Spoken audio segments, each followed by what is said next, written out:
Hello friend, कैसे हैं आप। आज फिर एक नया वीडियो लेके आपके सामने हाजिर हुआ हूँ। कृपया शेयर लाइक सब्सक्राइब करें ताकि मेरा चैनल दूर दूर तक जाए, सब लाभान्वित हों। बंधुओं, आज हम बात करेंगे ओपन रिलेशनशिप, दोस्ती और शादी दोनों में क्या अंतर है। कई दफ़ा शादी बहुत पूरी ज़िंदगी चल जाती है, बड़े अच्छे ढंग से चल जाती है, और दोस्ती नहीं चल पाती। दोस्ती दुश्मनी में बदलने में सेकंड नहीं लगते, दोस्तों से नहीं पड़ती।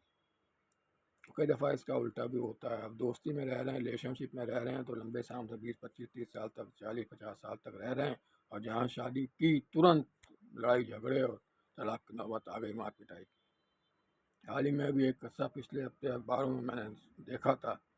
साउथ का किस्सा था, एक साउथ दक्षिण भारत का, कि 25 साल से एकदम पति एक जोड़ा रिलेशनशिप में रह रहा था बिना शादी किए, बच्चे भी हो गए। फिर उन्होंने कहा चलो भाई अब शादी कर लेते हैं। बच्चों ने कहा भाई शादी तो कर लो चलो। अब शादी की और शादी के हफ्ता भर भी नहीं हुआ कि मार पिटाई और लड़ाई झगड़े ऐसे शुरू हो गए कि बस तलाक की नौबत आ गई। और सब पूरा समाज, सगे संबंधी, यार दोस्त सब हैरान रह गए कि तो यार 25 साल से रह रहे थे, वो बड़े खुश में, अब शादी होती क्या हो गया। पिछले हफ्ते ही अखबार में बड़े अच्छी रिपोर्ट मैंने पढ़ी, तो मैं कहा चलो इस पर वीडियो बनाया जाए, क्योंकि अक्सर ये मैं देखता हूँ, बहुत ये होता है कि शादी नहीं चलती लेकिन दोस्ती लंबे समय तक, सालों साल तक चलती रहती है, और ऐसे रिलेशन होते हैं शादी से भी बढ़िया। तो ये इसके बारे में थोड़ा सा और भी बातें करेंगे। पहले ये बात कर लें, फिर और भी बातें करते हैं। तो इसका है, देखिए, दोस्ती यानी रिलेशनशिप, रिलेशनशिप दोस्ती एक ही बात समझिए अब आज के आधुनिक परिवेश में। तो इसको दोस्ती कहें रिलेशनशिप कहें, कोई फ़र्क नहीं पड़ता। तो इसका भाव ये देखा जाता है तीसरे भाव से। तीसरे भाव से देखा जाता है कि आपके दोस्त कैसे बनेंगे, कि क्या उनसे पटेगी, कितने लॉन्ग लाइफ चलेंगे, क्या उनका हिसाब किताब रहेगा। अगर तीसरा घर आपका अच्छा है तो वो केवल शुद्ध रूप से सारे दोस्त आपको अच्छे ही मिलेंगे, अच्छे लोग मिलेंगे, और लंबे समय तक दोस्ती एक दूसरे में निभाएंगे, आपके लिए मरने मरने मिटने को तैयार रहेंगे। तीसरे भाव से ये चीज़ देखी जाती है। सातवां भाव शादी का होता ही है, सबको पता ही है कि सातवां भाव शादी से होता है। तो यही फर्क हो गया, तीसरे और सातवें भाव में जमीन आसमान का अंतर हो गया। अगर तीसरे भाव में अच्छे शुभ फल, शुभ ग्रह बैठे हैं, शुभ फलों, शुभ ग्रहों की दृष्टि पड़ रही है, तो निश्चित तौर पर आपको जो दोस्त मिलेंगे, चाहे वो महिला हो या पुरुष हो, पुरुष को महिला या महिला को पुरुष या जो भी हो, तो उनको दोस्ती लंबे समय तक अच्छे अच्छे ही मिलेंगे, बढ़िया मिलेंगे, और लंबे समय तक वो साथ देंगे। ये तीसरे भाव का असर होता है, अगर तीसरा भाव अच्छा है तो। ऐसे ही सातवां भाव है, तो दोनों में यही अंतर है। जैसे ही आपने तीसरे भाव को सातवें भाव में कन्वर्ट किया, बस, और सातवां भाव अच्छा नहीं है तो आपकी वही रिश्ता जो एक दिन पहले आपको बहुत अच्छा ट्यूनिंग थी, बहुत अच्छे आपके यार दोस्त थे, बिल्कुल रात को 12 बजे 2 बजे भी आपके लिए उठ के खड़े होने को तैयार बैठे हैं, और वही जब सातवें भाव में वो रिश्ता बदल गया और ग्रह खराब थे, तो वही जो है आपको एक दूसरे की शक्ल देखना पसंद नहीं करते, अपने आप ही ऑटोमेटिकली ये ग्रह करते हैं, यह दशाएं करती हैं। बुरे ग्रहों का प्रभाव, बुरे वक्त का प्रभाव यही होता है। यही सबसे बड़ा फ़र्क है। इसीलिए ये जोशी लोग बताते नहीं हैं इस बात को, लेकिन होता यही है, तीसरे और सातवें भाव का यही अंतर है। ये प्रैक्टिकली बहुत देखा गया है, बहुत देखा गया है। ये तो बतेरे हज़ारों किस्से ऐसे देखे गए हैं कि यार ये ओपन रिलेशनशिप में 30 30 40 40 साल तक रह रहे थे। जब बच्चे भी हो गए, बच्चे बड़े हो गए, बच्चों के बच्चे भी हो गए, ओपन रिलेशनशिप में रह रहे हैं, कोई शादी नहीं की है। उसके बाद जब शादी करने चले तो बच्चों ने कहा, बच्चों के बच्चों ने भी कहा, दादा नाने दादा ने, पोतों ने, देवतों ने कहा, तो भाई चलो भाई कर लेते हैं, अब चलो क्या है, माला तो डालनी है, मन फेरे फेर लेते हैं। तो मालूम पड़ा कि बस उसके बाद से ही जो है किस्सा ख़त्म, क्योंकि वो योग शादी का योग था ही नहीं। तो जब शादी का योग नहीं था, झगड़े का योग था, बुरे ग्रह की दशा थी, बुरे के सातवां ग्रह पीड़ित था, तो फिर कैसे वो शादी निभ जाएगी। चाहे भले ही लंबी दोस्ती हो, चाहे भले ही कितने ही गहराना हो, कितने गहरी रिलेशनशिप हो, तो सातवां भाव आ गया, आपने उसको सातवें भाव में कन्वर्ट कर लिया, अपनी दोस्ती को, अपने रिलेशनशिप को, तो फिर ढाई सी बात है ख़त्म। वर्षों का आना सेकंडों में ख़त्म हो गया। इसे ही कहते हैं ज्योतिष। असली ज्योतिष यही होता है, यही ज्योतिष, यही ग्रह हैं, यही हकीकत है। भले जो लोग ज्योतिष को ना मानते हो ना माने, लेकिन हकीकत यही है। ये बहुत देखा गया है, बहुत लंबे समय से बहुत देखा गया है। इस पर बहुत गहरी चर्चाएं भी हुई हैं ज्योतिष सम्मेलनों में। यही निष्कर्ष निकल के सामने आया है। अब बात करेंगे राहुल गांधी की, कर्नाटक की और नए मुख्यमंत्री सिद्धरामैया की, और आगे आने वाले चुनावों के बारे में थोड़ी झलक दे दें तो ऐसा अंदाज़ा ले लें एक ग्रह दशाएँ क्या कह रही हैं। देखिए, वैसे तो एक बड़े एक ज्योतिषाचार्य ने बता दिया था कि राहुल गांधी ने जब अपना उनको सांसदी जाने के बाद जब उनको सरकारी बंगला मिला था, वो छोड़ना पड़ा, छोड़ दिया, तो उसके बाद से उनके ग्रह बदल गए, तरक्की हो गई। वास्तु दोष था।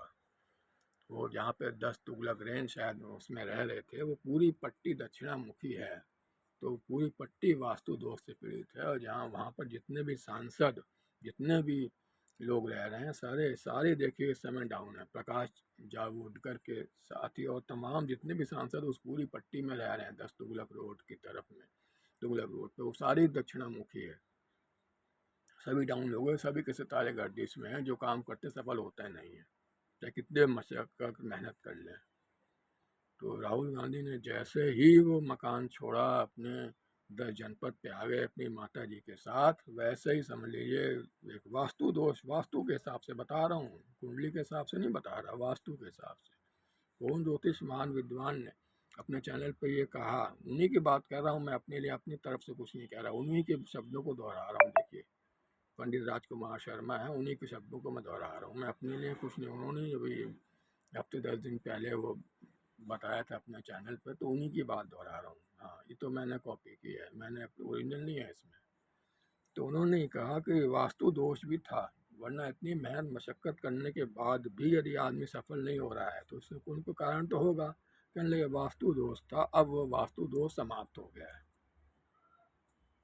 देखिए कितना बड़ा फर्क पड़ता है। जो लोग वास्तु को नहीं मानते, जो डींगे हाँकते हैं, जो ये सब ज्योतिष को, वास्तु को जो लोग एक बहुत हल्के में लेते हैं, वैसे एक मनोरंजन में लेते हैं, चल यार समय, खाली समय है, क्या करें, चल भाई सुन लेते हैं, काट लेते हैं टाइम, चलो भाई मनोरंजन हो जाएगा, कुछ हंसी मजाक तो हो जाएगी, चलो भाई कॉमेडी है। तो उन लोगों के लिए एक ये सुनना चाहिए, उन्हें बता समझना चाहिए कि जब तक राहुल गांधी तुगलक रोड पे थे सरकारी आवास में सांसद के रूप में, तब तक उनकी तरक्की नहीं। उन्होंने बतेरी कोशिश कर ली, बतेरे सिर तोड़ ली, बतेरी मेहनत कर ली, जी जान लगा दिया, तब भी नहीं छीन पाए कुछ। और अब जैसे ही वहाँ से हटे, देखे क्या कर्नाटक और क्या वो सब जगह उनकी पूंछ हो रही है। मैं उसका दलाल नहीं हो रहा, राहुल गांधी का ना मैं कांग्रेस का दलाल हूँ, मैं तो सिंपल ज्योतिषी हूँ, बहुत मामूली ज्योतिष, सागर में बूंद का भी अरबुआ हिस्सा हूँ, मैं कुछ जानता नहीं ज़्यादा, लेकिन जो जानता हूँ वो बता रहा हूँ, आपको शेयर कर रहा हूँ। तो साहब, वास्तु का भी फर्क पड़ता है, जीवन में वास्तु का फर्क भी पड़ता है। यदि आप दक्षिण मुखी मकान में या दक्षिण पश्चिम मुखी मकान में रह रहे हो तो उसका बहुत फर्क पड़ेगा। कष्ट तो निरंतर लगे रहेंगे, सफलता मिलेगी नहीं, कहीं ना कहीं परेशान रहेंगे। राहुल गांधी का उदाहरण, ताज़ा उदाहरण बिल्कुल सामने है।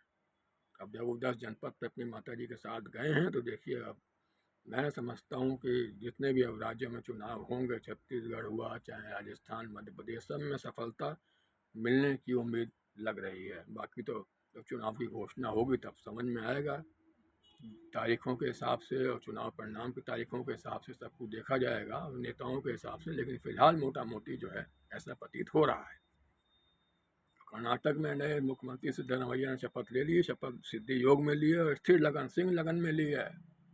समझ लीजिए कि सरकार तो चलेगी चलेगी, बहुत अच्छे ढंग से चलेगी, परंतु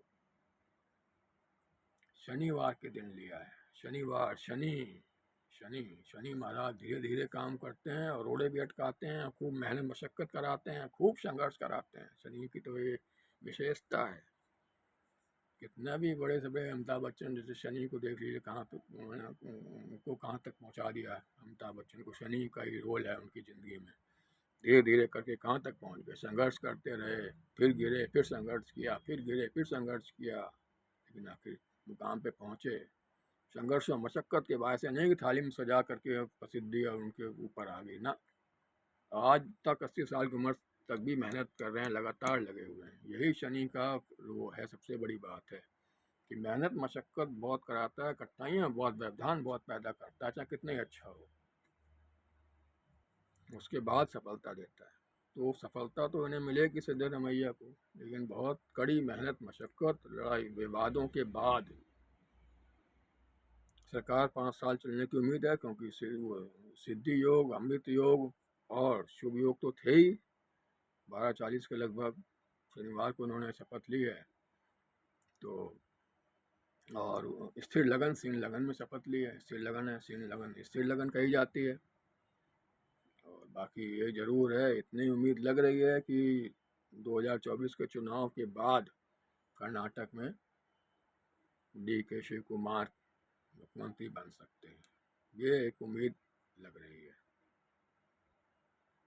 बाकी वास्तु भी, अगर सब कुछ सही है, सारे ग्रह सही हैं, सारी मेहनत मशक्क़त भी आप खूब कर रहे हैं, तो तब भी सफलता नहीं मिल रही है, तो भाई फिर पितृदोष हो या फिर पापकत्री योग हो, अगर वो सब भी नहीं है तो फिर वास्तु दोष होता है। वास्तु दोष भी मायने रखता है, वास्तु दोष से भी बहुत फर्क पड़ता है। तो फिर वास्तु का उपाय जरूर करना चाहिए, प्रारंभिक रूप से सिंपली कि भाई वास्तु में क्या हो रहा है, ये आखिर कहीं ना कहीं वास्तु में तो गड़बड़ नहीं है, इसका भी ध्यान हमें जरूर रखना चाहिए। आशा करता हूँ वीडियो पसंद आएगा, कृपया शेयर, लाइक, सब्सक्राइब करें ताकि मेरा ये चैनल दूर दूर तक जाए, सब लाभान्वित हों।